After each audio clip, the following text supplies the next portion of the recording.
Imagine for a moment that somewhere in the middle of Texas there was a large foreign military base, say Chinese or Russian.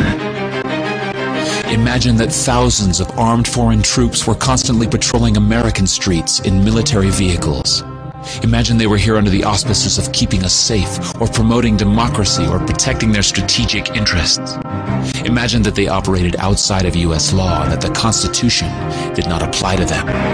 Imagine that every now and then they made mistakes or acted on bad information and accidentally killed or terrorized innocent Americans, including women and children, most of the time with little or no repercussions or consequences. Imagine that they set up checkpoints on our soil and routinely searched and ransacked entire neighborhoods of homes.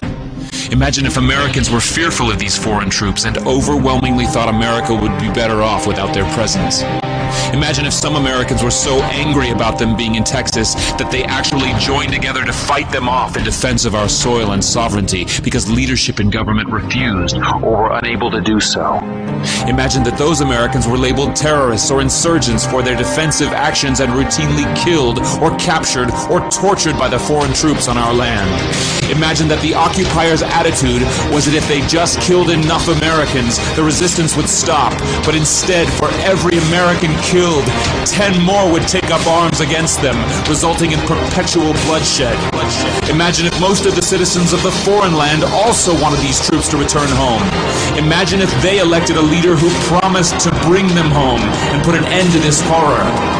Imagine if that leader changed his mind once he took office.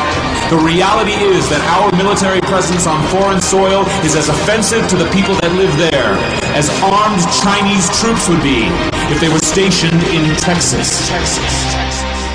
Shutting down military bases and ceasing to deal with other nations with threats and violence is not isolationism. It is the opposite.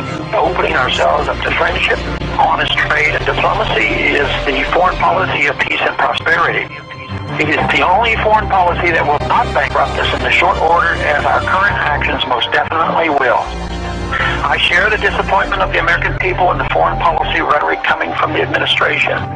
The sad thing is, our foreign policy will change eventually, as Rome's did, when all budgetary and monetary tricks to fund it are exhausted.